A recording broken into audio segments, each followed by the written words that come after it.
इस वीडियो को लाइक कीजिए, अपने दोस्तों के साथ शेयर कीजिए और अगर अभी तक आपने हमारे चैनल को सब्सक्राइब नहीं किया तो इसे सब्सक्राइब कर लीजिए और साथ ही मौजूद बेल आइकन को दबा लीजिए ताकि आपको तमाम नई स्टोरीज मिलती रहे।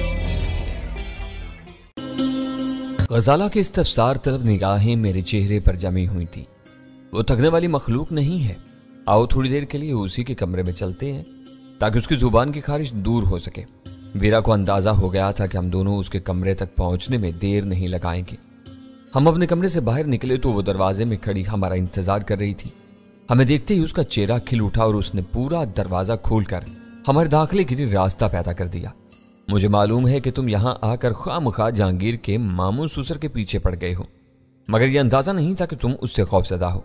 मैं खामोशी से तुम्हारे कमरे में पड़ रहती तो उसके फरिश्तों को भी इल्म न हो पाता कि तुम्हारे कमरे में कोई तीसरा फर्द भी मुकीम है। आज की रात एयरलाइन वालों ने बर्बाद कर दी। बस अगली रात का मामला था, फिर तो हमें सरहद पार निकल ही जाना है। मुझे हैरत है कि इतनी मुख्तसर सी मुद्दत के लिए भी तुम लाहौर जैसे अपने शहर में इतने ज्यादा मोहतात हो। इसे यह बताना कतई जरूरी नहीं था कि गजाला अपने और मेरे दरमियान उसकी मौजूदगी पसंद नहीं करती थी। मैंने उसके हर सवाल का जवाब गोल करते हुए उसकी तस्वीर पर अक्तिफा किया और कहा, प्रोग्राम तब्दील हो चुका है, आने वाली रात हम भारतीय सरजमीन पर बसर करेंगे। क्यों? उसने चौंक कर पूछा। फोन पर तो तुम परसों रवानगी की बात कर रहे थे। वक्त और हालात के साथ ऐसी तब्दीलियां नागुज़ीर हो जाती हैं। मैंने बेपरवाही से जवाब दिया। इसका मतलब है कि तुम जहांगीर के मामू ससुर वाले किस्से से बिल्कुल फारिग हो चुके हो? वीरा ने पूछा। तुम बार बार चौधरी अजमत और जहांगीर के रिश्ते का हवाला दिए जा रही हो, मैंने चिढ़कर कहा। वो हमारी नजरों में आया तो मुझे शुबा तक नहीं हो सका था कि वो जहांगीर का कोई करीबी या दूर का रिश्तेदार होगा। ये उकदा उस वक्त खुला जब हम उसके घर गए और वहां घंटी बजाने पर सलमा ने दरवाजा खोला। ओह, तो सलमा भी यहाँ आई हुई है। मेरे इंकिशाफ पर वीरा चौंक गई। तुम्हारे हाथों अपने मामू की दुर्गत बनने पर वो तुम्हें कभी मुआफ नहीं करेगी। हमारा उससे सामना जरूर हुआ था, मगर मैंने बात बना दी। वो समझ रही थी कि हम उससे मिलने के लिए वहां पहुंचे हैं। उससे उसके मामू के बारे में कोई ऐसी बात नहीं हुई जिससे उसे किसी किस्म का शुबा हो सके। वीरा ने मेरी बात काट दी। यह सब तुम्हारी खुशफहमी है, ऐसी बातें पोशीदा नहीं रहती। एक दो रोज में उसे मालूम हो जाएगा कि सारा किया धरा तुम्हारा था। वो बेपर जाएगी। शायद जहांगीर को खुशी हो कि तुम्हारे हाथों उसके एक ससुराली रिश्तेदार को जिल्लत का सामना करना पड़ा। हर काने आदमी की यह ख्वाहिश होती है कि दुनिया के सारे लोग उसी की तरह यकशशम हो जाएं। कराची वापस लौटने पर तुम्हें इन दोनों का सामना करना पड़ेगा। मैंने खामोश रहकर उसे अपनी बात मुकम्मल करने का मौका दिया, फिर कहा, लाहौर में हम गुमनाम हैं। यहाँ STF का स्टेशन कमांडर अपनी सूझबूझ से फैसले करता है। मेरे मशवरों ने उसे उलझन में डाल दिया था, इसलिए यह काम इत्तेफाकात के तहत खुद ब खुद IB वालों के हाथ में चला गया। चौधरी अजमत उनका मुल्जिम और मुजरिम है। पूरी कहानी में कहीं भी मेरा नाम आने का इम्कान नहीं है। जो कुछ हुआ है वो IB वालों ने खुद किया है। मुझे जरा तफसील से बताओ कि किस्सा क्या था। वीरा ने पहलू बदलते हुए मुतालबा किया। तुमने फोन पर वादा किया था कि लाहौर आने पर मुझे पूरी बात बताओगे। मैंने ह्यूमन सोसाइटी की आड़ में चौधरी अजमत और मलिक इकबाल की कानूनी समाज दुश्मन सरगर्मियों का जिक्र छेड़ दिया। वीरा हैर से मुंह फाड़े वो तफसीलात सुनती रही। वो दरमियान में चुपते हुए सवालात भी करती जा रही थी। इसके लिए यकीन करना दुश्वार हो रहा था कि ह्यूमन सोसाइटी वाले महज अपनी गैर मामूली तशहीर की वजह से पहले गजाला की और फिर मेरी नजरों में आए थे। इनकी तमाम गैर कानूनी सरगर्मियां इस कदर पोशीदा और राजदाराना थी कि STF समेत कानून नाफिज करने वाले सारे इदारे परेशान थे। हेरोइन और उसकी तैयारी में इस्तेमाल होने वाले केमिकल की भारी मिकदार की फराहमी जारी रही थी। इस काम में मुलविस मुजरिमों का कोई सुराग नहीं मिल रहा था और फिर वो अपने दीवार गिर इश्तिहारों की वजह से यकायक अताब में आ गए। लाहौर में मामूर IB के अमले से तुम्हारी शनासाई कैसे होगी? वीरा ने सवाल किया। यह बहुत बड़ा केस था। इस्लामाबाद से जलाल एक फौजी हेलीकॉप्टर से यहाँ आया और अपने मुजरिमों को लेकर चला गया। मैंने बताया। बहुत तेजी से सारा काम निपटा। वीरा ने मजीद हैरत से कहा, मुझे अंदाजा था कि IB वाले फौज से मिलकर काम करते होंगे। शायद आमतौर से ऐसा नहीं होता। ये एक इत्तिफाक था कि रावलपिंडी से एक कोबरा हेलीकॉप्टर लाहौर आ रहा था। कोई फौरी परवाज मुयस्सर न होने की वजह से जलाल भी इसी पर लाहौर आ गया। Cobra helicopter? वीरा ने चौंक कर दोहराया। तुम कह रहे हो कि वो इससे दो मुजरिमों को भी साथ ले गया है? हाँ, चौधरी अजमत ह्यूमन सोसाइटी का सरबराह था। शायद उसका इंतजामी सरबराह था। तीसरा बड़ा मुजरिम मलिक इकबाल था। उस IB के मकामी अमले ने उठा लिया होगा। सबसे ज्यादा संगीन मामला चौधरी अजमत का था। वो मुअज़्ज़िज़ीन शहर में शुमार होता है। उसकी अपनी हैसियत मुसल्मा है और वो गैर असर सूख का मालिक है। मुझे इन बातों से कोई इख्तिलाफ नहीं। मैं हैरान हूं कि कोबरा से पायलट समेत 4 अफराद कैसे गए होंगे। मेरी मालूमात के मुताबिक इसमें सिर्फ 2 नशिस्तें होती हैं। इस बारे में मैं कुछ नहीं कह सकता। 2 नशिस्तों के साथ कार्गो वगैरह के लिए थोड़ी बहुत गुंजाइश होती होगी। वो दोनों मुअज्जज मुसाफिर नहीं, मुजरिम थे। हो सकता है कि उन्हें बेदस्तों पा करके हेलीकॉप्टर के पिछले हिस्से में डाल दिया गया हो। मैंने कोबरा को परवाज करते हुए नहीं देखा, मगर जलाल का इरादा यही था कि वो इन दोनों को अपने साथ हेलीकॉप्टर में ले जाएगा। अगर इसकी वो तजवीज़ नाकाबिले अमल या खतरनाक थी तो फिर उसने कोई मुतबादिल जरिया इख्तियार किया होगा। यह बहस बिल्कुल बेसूद है। गजाला ने लब कुशाई की। जलाल एक जिम्मेदार और आला अफसर है। उसे कैदियों की अहमियत का अंदाजा था। हमारे इत्मीनान के लिए सिर्फ ये बात काफी होनी चाहिए कि वो दोनों ही नहीं, अब पूरी ह्यूमन सोसाइटी आहिनी गिरफ्त में है। पहले मुझे सिर्फ गजाला नजर आई थी। इस वक्त तुम कहाँ थे? वीरा ने अचानक मौजू बदल दिया। मैं थोड़ी देर पहले स्टेशन 3 से वापस लौटा हूँ। गजाला मुझे होटल के लाबी में मिली थी। ओह, इसका मतलब है कि यह ताज़ा तरीन किस्सा है। तुमने तो फोन पर बताया था कि चौधरी अजमत का सुबह तक तिया पांचा हो जाएगा। अब सुबह तलू होने वाली है। मैंने गलत नहीं कहा था, मैंने मुस्कुराते हुए जवाब दिया। सुबह होने वाली है, लेकिन होटल की लाबी में शिकारी औरतें अभी तक मंडला रही हैं। पता नहीं इस वक्त इन्हें कौन मुंह लगाएगा। मुझे तो वहां ऐसी कोई औरत नजर नहीं आई जो शिकारियों के लिबास में हो या राइफल उठाए हुए हो। गजाला ने सोचे समझे बगैर एतराज जड़ दिया। वीरा बेसाख्ता हंस पड़ी। अहमक लड़की, औरतों का मरगूब तरीन शिकार मालदार मर्द होता है। मैं दूसरी किस्म की औरतों की बात कर रही थी। गजाला खिफत अमेज लहजे में बोली, मुझे नीचे कोई ऐसी वैसी औरत नजर तो नहीं आई। वह हर एक को नजर नहीं आती। वीरा ने उसे आगाह किया। उनको देखने और पहचानने के लिए जिस चश्मे बिना की जरूरत होती है वो तुम्हारे पास नहीं है। ताड़ने वाले दूर ही से इन्हें ताड़ लेते हैं। वैसे भी ये एक बड़ा होटल है। खराब चाल चलन की बदनाम औरतों को होटल की इंतजामिया अंदर फटकने भी नहीं देती। इन कालगर्ज के सामने सब मजबूर हो जाते हैं। जो मुअज़्ज़ज़ाना वज़ाकता में यहाँ आती हूँ, चाय या कॉफी की एक प्याली और सैंडविच पर चंद घंटे गुजार कर इशारों के नायों में किसी शिकार को वर्गलाती हूँ और फिर कामयाबी के दूसरे मरहलों की तरफ पेश कदमी करने में मसरूफ हो जाती हूँ। शायद ही दुनिया का कोई बड़ा होटल इस लानत से महफूज हो। तुम औरत होकर औरतों में कीड़े निकाल रही हो। क्या होटलों में सारे फरिश्ता सीरत मर्द आते हैं? गजाला ने मुंह बनाकर कहा। रंगीन मिजाज आवारा और ओबाश मर्द घरों में कम टिकते हैं। हर वक्त होटलों और दूसरी तफरीगाहों में मारे मारे फिरते हैं। ला हौला वला कुव्वत। तुम दोनों की इन वाहियात बातों में उलझ गई। बदफितरत लोग मर्दों में भी होते हैं, औरतों में भी। ये घरों से लेकर होटलों क्लबों तक में हर जगह पाए जाते हैं।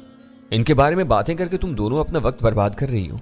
चौधरी अजमत की गिरफ्तारी के बाद तुम्हें इखलाकन सलमा से जरूर मिलना चाहिए। वीरा ने चंद सानियों की खामोशी के बाद मशवरा दिया। वो बेकसूर है। इस वाक़े ने उसे हिला कर रख दिया होगा। तुमको देखकर उसे काफी ढारस मिलेगी। तुम शर्मंगेजी से बाज नहीं आओगी? मैंने उसे घूरते हुए सख्ती से पूछा। क्यों? मैं क्या शर्मंगेजी कर रही हूँ? सलमा तुम्हारी पुरानी वाकिफकार है। तुम्हारे बहुत पुरानी दोस्त की बीवी है। परेशानी और मुसीबत के लम्हात में उसकी दिलजोई करना तुम्हारा इखलाकी फर्ज बनता है। उसे जुमानी मुस्कुराहट के साथ जवाब दिया। इससे मिलना चाहिए। गजाला ने वीरा की तायीद की। पता तो चले कि उसके क्या तासरात हैं। बाहर की तरह वो अपने घर में भी नेक नाम था या घर वालों को उसके घनौने कामों का इल्म था। कोई मुजरिम अपने जेर कफालत अफराद को ये नहीं बताता कि वो लूट मार, चोरी और हराम के माल से इन्हें पाल रहा है। मैंने तुर्शी से कहा। फ्रीडम इंटरनेशनल, सहरा और अब ह्यूमन सोसाइटी। वीरा खुद कलामी के अंदाज में बोली। यकीन नहीं आता कि गैर सरकारी फलाही इदारों की आड़ में सब NGOs इतने बड़े बड़े घपले कर रही होंगी। इन तीनों वाक़यात ने मेरे एतबार की बुनियादें हिला कर रखती हैं। सब नहीं मगर बहुत से लोग ऐसा कर रहे हैं। प्याजी से मिलने वाले पैसों की चमक दमक इन लोगों को अंधा कर देती है और ये मुल्क कौम के मफादात को भूल कर अपना उल्लू सीधा करने के चक्कर में पड़ जाते हैं। मुझे खुशी है कि हमसे पहले IB वाले ह्यूमन सोसाइटी के पीछे लगे हुए थे, लेकिन इनकी तवज्जो सोसाइटी के वसाइल पर मरकूज थी। कोई सोच भी नहीं सकता था कि वो पुराने कपड़ों और इमदादी साजो सामान की आड़ में मंशियात और हेरोइन साजी के फरोग के लिए काम कर रहे हैं। फिर भी सलमा से मिलने में क्या हर्ज है? गजाला ने इसरार किया। इससे मिलने की कोई तुक नहीं है। चौधरी अजमत को चंद घंटों कबल उठाया गया है। यह खबर आज के बजाय कल के अखबारों में आएगी। इससे पहले हमें कैसे पता चल सकता है कि सलमा के मामू को कानून के आईनी हाथों का सामना करना पड़ा है? अचानक गजाला को ख्याल आया कि वीरा सुल्तान शाह को कराची में तनहा छोड़कर आई थी। उसे बेचैनी से वीरा के पहुंचने की इतला का इंतजार होगा। उसके ख्याल दिलाने पर मैंने वीरा के कमरे ही से रिसीवर उठाकर बोर्ड से लाइन ली और अपने घर का नंबर मिला लिया। सुल्तान शाह वाकई तवील और आसाब शिकन इंतजार के लम्हात से गुजर रहा था। दूसरी तरफ घंटी बजते ही मेरे कानों में उसकी आवाज आई। वीरा आराम से हम लोगों तक पहुंच गई है। आज रात को हम किसी वक्त अगली मंजिल के लिए रवाना हो जाएंगे, मैंने उसे बताया। मैंने एयरपोर्ट फोन किया था तो वहां से पता चला कि वीरा वाली परवाज 2.25 घंटे की ताखीर से रवाना हुई थी। अच्छा हुआ कि तुमने इतला दे दी, वरना मैं इंतजार करता रहता। मेरा ख्याल है कि वो अपने प्रोग्राम के मुताबिक तुम्हारे ही कमरे में घुसी हुई होगी। कोशिश की थी मगर ऐसा नहीं हो सका। मैंने कनखियों से वीरा की तरफ देखते हुए गोल मोल अल्फाज में जवाब दिया। फिर पूछा, अव्वल खान कहाँ है? वीरा को एयरपोर्ट पहुंचाने के बाद वो मुझे ड्रॉप करता हुआ अपने घर चला गया। इसको लाहौर के बारे में खासी तशवीश थी। किसी तशवीश की जरूरत नहीं, मैंने उसकी बात काट कर कहा। यहाँ सब ठीक ठाक है, हर काम खुश असलूबी से मुकम्मल हुआ है। अब तुम अकेले हो, अपना ध्यान रखना। मौका मिला तो चंद रोज बाद तुमसे राब्ता करने की कोशिश करूंगा। रवानगी से पहले जरूर फोन कर लेना। उसकी आवाज इल्तिजा हमेज होगी। तुम्हारा सफर ज्यादा तवील नहीं है मगर खतरनाक है। मुझे हर वक्त परेशानी रहेगी। अनिल बकवास से ज्यादा आगे हाथ पैर फैलाने की कोशिश न करना, वरना वहां उलझ कर रह जाओगे। उसने अनिल विश्वास के नाम की जो दुर्गत बनाई थी, उस पर मैं दिल ही दिल में हंस कर रह गया। मैंने पूरी संजीदगी से उसे यकीन दिलाया कि अपना काम जल्द अज जल्द खत्म करके हम वहां से वापस लौटने की कोशिश करेंगे। गजाला को उससे जज्बाती गुफ्तगू का मौका दिए बगैर मैंने फोन बंद कर दिया। हम मजीद कुछ देर वहीं बैठे बातें करते रहे। सारी गुफ्तगू गुजरे हुए वाकयात के गिर्द घूमती रही। मैंने दानिस्ता जान स्मिथ का जिक्र नहीं छेड़ा, वरना हकीकत ये थी कि मैं उसकी और वीरा की गुफ्तगू के बारे में ज्यादा से ज्यादा तफसीलात जानने का ख्वाहिशमंद था। मगर मुझे यह अंदाजा भी था कि इस वक्त मैंने कोई नया मौजू छेड़ा तो वो निशिस्त तूल पकड़ जाएगी। मेरी ख्वाहिश थी कि आने वाली रात के सफर का आगाज होने से पहले हम तीनों कुछ देर के लिए सो लें ताकि अगले अहम मरहले के लिए ताज़ा दम हो सके। मेरी वो तदबीर कारगर रही। कोई नया मौजू न मिलने के सबब वीरा पर उकताहट तारी होने लगी। यूं सूरज तुलू होने से पहले हम अपने कमरे में लौट आए। जलाल के अचानक लाहौर आमद की वजह से मैं रात के इब्तदाई लम्हात में भी पूरी नींद नहीं ले सका था। कमरे में जाकर बिस्तर पर दराज हुआ तो थोड़ी सी देर में गहरी नींद की आगोश में पहुंच गया। दोबारा आंख खुली तो घड़ी दिन के 11 बजा चुकी थी। खिड़कियों पर गजाला ने पर्दे खींच दिए थे, मगर फिर भी कहीं कहीं से बाहर फैली हुई दिन की तेज रोशनी झलक रही थी। गजाला आराम से कुर्सी पर दराज अखबार के मुताले में मसरूफ थी। मुझे बेदार होता देखकर उसने अखबार एक तरफ डाल दिया। आप सही कह रहे थे, चौधरी अजमत या ह्यूमन सोसाइटी के बारे में अखबार में कोई खबर नहीं है, उसने मुस्कुराते हुए मुझे बताया। यह खबर नहीं आ सकती थी। मैंने अंगड़ाई लेकर बिस्तर छोड़ दिया। रात के 2-3 बजे तक हर अखबार के बैरूनी सफात छपाई के लिए प्रेस में चले जाते हैं। इस वक्त के बाद वजूद में आने वाली खबरें सुबह के अखबारों में शामिल होने से रह जाती है। और वीरा भी अभी तक घोड़े बेचकर सो रही है। गजाला ने मुझे आगाह किया। क्या तुमने उसके दरवाजे पर दस्तक दी थी? मैंने चौंक कर पूछा। उसकी जरूरत नहीं है, वो जागते ही हमें फोन करेगी। देर तक सोती रही तो अच्छा है। वीरा का नाम सुनते ही मुझे जलाल याद आ गया। मुझे अंदाजा था कि चौधरी अजमत का मामला आसान नहीं था। हालात के फेर में पढ़कर जलाल ने उसे गिरफ्तार कर लिया था, मगर उसकी गिरफ्तारी पर इस्लामाबाद में मौजूद कई जबीने शिकन आलूद हो सकती थी। हर तरफ से इसकी रिहाई के लिए पड़ने वाले दबाव को नजरअंदाज करना आसान काम नहीं था। एक तरफ वो इस चक्कर में फंसा हुआ था और दूसरी तरफ उसे हम लोगों को भारत की सरजमीन पर पहुंचाना था।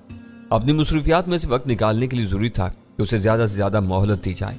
पहले मेरा इरादा था कि मैं नहा धोकर उसे फोन करूंगा, मगर उसके हकीकी मसाइल का इदराक करते ही मैंने फौरी तौर पर उसे फोन करने का फैसला कर लिया। पहली 2 कोशिशें नाकाम साबित हुई। जलाल का डायरेक्ट नंबर मसरूफ था। इसका मतलब था कि वो अपने दफ्तर में बैठा हुआ था। मैंने उसके दिए हुए दूसरे नंबर पर उसके पीए से बात की। इस्लामाबाद के सफर के मौका पर उसे मेरा तारुफ हो चुका था। हवाला देते ही वो मुझे पहचान गया। इसने तस्दीक की कि जलाल अपने दफ्तर में मौजूद था, मगर फोन पर किसी से अहम बात कर रहा था। इस मौका पर पीए मेरी कॉल उसे नहीं दे सकता था। चौथी बार मैंने फिर उसका डायरेक्ट नंबर मिलाया। इस मर्तबा राब्ता हो गया। मैं बहुत बुरी तरह दबाव में आ गया हूँ। मेरी आवाज पहचानते ही जलाल पड़ा। मुझे पहले से तजर्बा है कि होमवर्क मुकम्मल किए बगैर किसी मजबूत मोहरे पर हाथ डालने से संगीन मसाइल खड़े हो जाते हैं। इस वक्त चौधरी अजमत मेरे गले की हड्डी बना हुआ है। इस हड्डी को उगलो और सख्ती से कुचल दो। तुम्हें इल्म है कि वो किस कदर खतरनाक और मोजी शख्स है। मैंने सफाकी से कहा। मुझे सब मालूम है, मैं टेप सुन चुका हूँ। शाहिद ने वो सब बातें दोहराने के साथ कुछ नए इंकिशाफात भी किए हैं। वो मदद फराम करने के बहाने जवान और खूबरू बेवाओं को ह्यूमन सोसाइटी के दफ्तर में बुलाकर बेआबरू करता था और उन्हें दूसरे अयाश दोस्तों तक भी पहुंचाया करता था। ऐसे दोस्तों में अहम सरकारी अफसरों और सियासतदानों के नाम शामिल हैं। ये सब दरिंदे इस बहती गंगा में हाथ धो रहे थे। जलाल की जुबान से वो तफसीलात सुनकर मेरा खून खौल उठा। मैंने मुस्तरिब होकर उसकी बात दरमियान ही से काट दी। तुम्हें यह सब मालूम हो चुका है और फिर भी तुम कह रहे हो कि तुम्हारा होमवर्क नामुकम्मल है। वह हरवन के साथ अपने घर से पकड़ा गया है। उसके दस्ते रास्त का इकबाली बयान तुम्हारे सामने है। उसे तो सरसरी समाज की किसी अदालत में पेश करके हफ्ते अशरे ही में सूली पर लटका देना चाहिए ताकि इस जैसे दूसरे भेड़ियों के हौसले पस्त हो सके। ये सब सिर्फ मुझे और मेरे साथियों को मालूम है, मगर हम सब बहुत नीचे के लोग हैं। جن لوگوں کے ہاتھ بہت دراز ہیں وہ چودھری عظمت کے ان گھنونے کرتوتوں سے ناواقف ہیں، یا جانتے بوجھتے ہوئے بھی انجان بن رہے ہیں، کیونکہ اس گنگا کے کسی گھاٹ سے وہ بھی فیض یاب ہوتے رہے ہیں۔ وہ سب اس کی رہائی کے لیے بے پناہ دباؤ ڈال رہے ہیں، سر توڑ کوشش کر رہے ہیں۔ ایک دو آدمی کس کس کو جواب دے سکتے ہیں؟ ہمارا معاشرہ بگڑا ہوا ہے۔ دولت آدمی کے ہر عیب، گناہ اور جرم پر پردہ ڈال دیتی ہے۔ تمہیں معلوم ہے کہ یہ سب وقتی ریلا ہے، جب حقائق سامنے آئیں گے تو یہی لوگ چودھری عظمت سے اپنے تعلق کو گالی سمجھنے لگیں گے۔ گٹ ریسیور میں جلال کی بے ساختہ آواز ابھری۔ میں بھی تم سے یہی کہہ رہا تھا کہ بعد میں یہ سب ہو جائے گا، مگر اس وقت کے حالات سخت مخاصمانہ ہیں۔ اس ریلے کو برداشت کرنا معمولی اعصاب والے کسی آدمی کا کام نہیں ہے۔ تمہارے اعصاب معمولی نہیں ہیں جلال، دل گردے والا آدمی ہی اس کرسی پر بیٹھ سکتا ہے۔ میں نے پھر قطع کلامی کی۔ میں بہت اعصاب شکن دباؤ سے دوچار ہوں۔ میں پوری مزاحمت کر رہا ہوں، میرے بڑے پوری طرح میری پشت پناہی کر رہے ہیں، مگر ایک شخص نے سب کو ہلایا ہوا ہے۔ شاید وہ پورے خلوص سے چودھری عظمت کو معصوم، بے گناہ اور مخیر سمجھتا ہے۔ اس کا کہنا ہے کہ چودھری عظمت جیسے معزز آدمی کو براہ راست کیوں گرفتار کیا گیا؟ اگر اس کے خلاف کچھ الزامات تھے تو ان کی سمری بنا کر وزارت داخلہ سے اس کی گرفتاری کی اجازت لینی ضروری تھی۔ اگر یہ گرفتاری صوبائی پولیس کے ہاتھوں ہوئی ہوتی تو اب تک نہ جانے کتنے افسر معطل یا برطرف ہو چکے ہوتے۔ چودھری عظمت کا اثر و رسوخ میری توقع سے بہت زیادہ ہے۔ مجھے یہ یقین دلا دو کہ اسے آزاد نہیں کیا جائے گا۔ میں نے بے چینی سے پہلو بدلتے ہوئے کہا، میں اپنی جان لڑا دوں گا، اس موت کے سوداگر کو نہیں چھوڑوں گا۔ مجھ سے منصب اور اختیار چھن جائے تو دوسری بات ہے، ورنہ میں چودھری عظمت، ملک اقبال اور شاہد کو ان کے کیفر کردار تک پہنچا کر رہوں گا۔ مجسٹریٹ کی موجودگی میں برآمد کی ہوئی 42 کلو ہیروین ان تینوں کے ہر حمایتی کے ہوش اڑا دے گی۔ اس بارے میں تم اتنے پر یقین ہو تو پھر پریشانی کس بات کی ہے؟ جو فون کرتا ہے اسے سب سے پہلے 42 کلو ہیروین برآمد ہونے کی کہانی کیوں نہیں سناتے؟ یہی کیا جا رہا ہے، مگر بعض لوگ صرف بولنا جانتے ہیں، سننے کے عادی نہیں ہوتے۔ اس کا سب سے بڑا حامی کچھ سننے پر آمادہ نہیں ہے۔ اس کا حکم ہے کہ چودھری عظمت کو رہا کیا جائے، اس کے بعد ہی وہ کسی کی بات سنے گا۔ حکم ہے؟ میں نے چونک کر پوچھا۔ اس کا مطلب ہے کہ وہ کوئی مقتدر آدمی ہے۔ کچھ لوگ مقتدر نہیں ہوتے مگر بادشاہ گردانے جاتے ہیں۔ بڑے بڑے سرکاری ملازم اور صاحب اقتدار لوگ ان کے محفلوں میں حاضری دینا باعث فخر سمجھتے ہیں۔ جلال کی آواز میں بلا کی تلخی امڑ آئی۔ وہ ایسا ہی ایک بد دماغ آدمی ہے، کچھ نہ ہوتے ہوئے خود کو سب کچھ سمجھتا ہے۔ اس کے نیاز مند اور ہواری بہت کچھ ہیں۔ اس کے بیشتر خواہشات کو اپنے قلم کی ایک جنبش سے پورا کر دیتے ہیں۔ وہ خود چودھری عظمت کا بہی خواہ ہے۔ ایسے لوگ واقعی بہت خطرناک ہوتے ہیں، میں نے سوچتے ہوئے جواب دیا۔ کچھ پتہ نہیں ہوتا کہ وہ کس رخ سے وار کر گزریں گے۔ تم قانون اور اپنے اختیار کی حدود کا ہمیشہ خیال رکھتے ہو، ان میں رہ کر ہر ایک کا مقابلہ کر سکتے ہو، مگر اس بادشاہ گر کا مقابلہ کیسے کرو گے؟ نام کیا اس کا؟ نام میں کیا رکھا ہے؟ ہلکی سی استدعائیہ ہنسی کے بعد اس کی آواز ابھری۔ کل کے اخبار ذرا غور سے دیکھ لینا، اخبار والے بھی ان لوگوں کے آگے پیچھے گھومتے رہتے ہیں۔ چودھری عظمت کی ہمدردی میں اس کا کوئی تیز و تند بیان ضرور چھپے گا۔ میرے ذہن میں یہ کے بعد دیگرے چند نام گھوم گئے، مگر میں فیصلہ نہیں کر سکا کہ ان میں سے کون سا شخص چودھری عظمت کا ہمدرد ہوگا۔ مجھے یہ جان کر خوشی ہوئی کہ ملک و قوم کا وہ درندہ صفت دشمن صحیح ہاتھوں میں تھا۔ اگر وہ کسی کمزور یا مصلحت کوش افسر کی گرفت میں آیا ہوتا تو اس وقت تک قید و بند کی صحبتوں سے آزاد ہو کر دوبارہ لاہور کی آزاد فضاؤں میں دندناتا پھر رہا ہوتا۔ اگر تم اس کا نام نہیں بتانا چاہتے ہو تو نہ بتاؤ، مگر اتنا تو بتا دو کہ اس کا منہ کیسے بند کرو گے۔ میں نے کہا، میں ایک پریس کانفرنس کی اجازت لے چکا ہوں۔ اس گروہ کو سزایاب کرانے کے لیے قانون کے ساتھ ساتھ پروپیگنڈے کا سہارا بھی لینا پڑے گا۔ اخباروں میں الزامات کی فہرست آ جانے کے بعد کوئی بے غیرت شخص ہی ان کی ہم نوائی کی ہمت کر سکے گا۔ میں نے اسے یہ نہیں پوچھا کہ اس کی وہ کوشش ملزم کی کردار کشی اور مقدمے سے قبل عدالت پر اثر انداز ہونے کے مترادف تو قرار نہیں دی جا سکے گی۔ میرا وہ سوال شاید اس کے لیے حوصلہ شکن ہوتا۔ ان دنوں ویسے بھی اخبارات آزاد تھے، جس کا جی چاہتا تھا کسی کی بھی پگڑی اچھال دیتا تھا۔ اخباروں کو چند روز تک الزامات اور جوابی الزامات کی صورت میں سنسنی خیز اور چٹپٹی سرخیوں کا مواد ملتا رہتا تھا، پھر کوئی نئی بات یا نیا اسکینڈل سامنے آ جاتا تھا۔ اس ہمہ میں تقریباً سب بھی ننگے تھے، اس لیے بات اخباری بیانات سے آگے کبھی نہیں بڑھنے پاتی تھی۔ دشمنوں یا حریفوں کی الزام تراشی پر کسی نے حد کے عزت کا کوئی مقدمہ درج کرانے کی ضرورت محسوس نہیں کی تھی۔ وہ جانتے تھے کہ بات عدالت میں گئی تو ایسی کھری کھری باتیں کھل کر سامنے آئیں گی کہ اخباروں کی سرخیاں مان پڑ جائیں گی۔ مجھے اندازہ ہے کہ تم بہت بری طرح الجھے ہوئے ہو، مگر میں تمہیں یہ بتانا ضروری سمجھتا ہوں کہ ویرا کراچی سے لاہور آ چکی ہے۔ مجھے یاد ہے اس نے اضطراری لہجے میں میری بات کاٹ دی۔ یہ یہاں کے قصے ہیں جو چلتے ہی رہتے ہیں، میرے لیے تمہارا مشن زیادہ اہم ہے۔ تم کامیاب لوٹے تو ہم کافی دنوں تک پوری یکسوئی سے यहाँ का गंद साफ कर सकेंगे। वीरा लाहौर कब पहुंची? उसका जवाब सुनकर मेरा हौसला बढ़ गया। मैं स्टेशन 3 से होटल वापस पहुंचा तो आ चुकी थी। शायद नाइट कोच लेट हो गई होगी।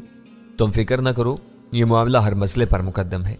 अच्छा हुआ कि तुमने इस वक्त बता दिया। मैं अपनी मसरूफियात को इस तरह समेटता हूँ कि शाम की किसी परवाज से लाहौर पहुंच सकूं।